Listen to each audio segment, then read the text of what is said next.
Hi friends, வணக்கம் and welcome to chettiar kitchen. இன்றைக்கி நம்ம கிச்சனில் கோதுமை ரவை வடை எப்படி செய்கிறதுன்னு தாங்க பார்க்க போகிறோம். எங்கள் பாட்டி செய்வாங்க இந்த ரெசிபி. ரொம்ப டிஃப்ரெண்ட்டாக இருக்கும், டேஸ்ட்டாகவும் இருக்கும்.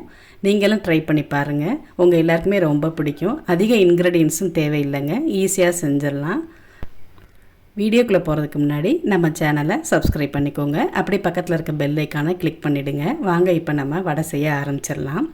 கோதுமை ரவை வடை செய்கிறதுக்கு ஒரு பவுலில் 1 கப் கோதுமை ரவை எடுத்துக்கிறேங்க.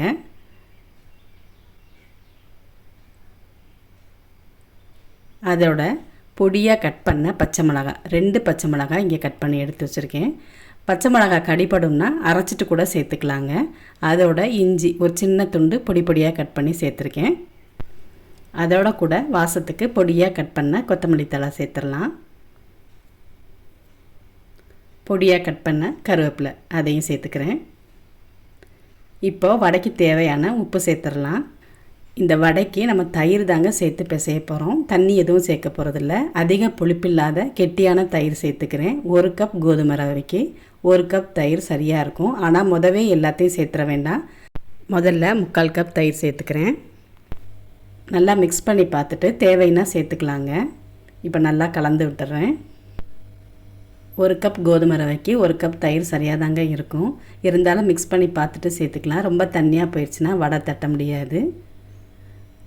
ரொம்ப கெட்டியாக இருக்கிறதுனால மீதம் இருக்க தயிரையும் அதோடு சேர்த்துக்கிறேன். சேர்த்து நல்லா மிக்ஸ் பண்ணி விட்டுறலாம். இப்போ நல்லா கரெக்டான பக்குவத்துக்கு வந்துருச்சு. இதை 10 நிமிஷம் போல் அப்படியே மூடி வச்சிடலாங்க. அப்போ தான் கோதுமை ரவை கொஞ்சம் ஊறி வரும். 10 நிமிஷம் ஆயிடுச்சு. இப்போ வடை சுட ஆரம்பிச்சிடலாம். கடாயில் எண்ணெய் சூடு பண்ணி வச்சுருக்கேங்க. இப்போ ரெடி பண்ணி வச்சுருக்க கோதுமை ரவை மாவை சின்ன சின்னதாக வடையாக தட்டி பொரிச்சு எடுத்துடலாம். இந்த வடை சாப்பிட்றதுக்கு நல்ல டேஸ்ட்டாக இருக்குங்க. அந்த இஞ்சிலாம் வாயில் கடிபடும்போது நல்ல ருசியாக வாசமாக இருக்கும். வடை வேகும்போதே நல்ல வாசம் வர ஆரம்பிச்சிருங்க. வித்தியாசமான டேஸ்ட்டாக இருக்கும். நீங்களும் ட்ரை பண்ணி பாருங்கள். ஸ்டவ் ரொம்ப ஹை ஃப்ளேமில் இருக்க வேண்டாம். வெளியில் மொறுமொறுப்பாகவும் உள்ளே நல்லா சாஃப்டாகவும் இருக்கும். இப்போ திருப்பி விட்டுறேங்க எல்லா வடையும்.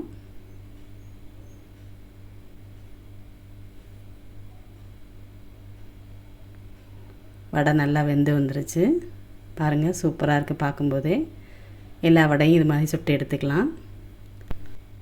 கோதுமை ரவை வடை ரெடி ஆயிடுச்சுங்க. இது நல்லா டேஸ்ட்டாக இருக்கும். நீங்களும் ட்ரை பண்ணி பாருங்கள். இதை சும்மாவே சாப்பிட்லாம், இல்லைன்னா சாஸோடு சேர்த்து சாப்பிட்லாங்க. இந்த வீடியோ உங்களுக்கு பிடிச்சிருந்தா லைக் பண்ணுங்கள், ஷேர் பண்ணுங்கள். உங்கள் கமெண்ட்ஸ் மறக்காமல் பதிவு பண்ணுங்கள். தேங்க்யூ.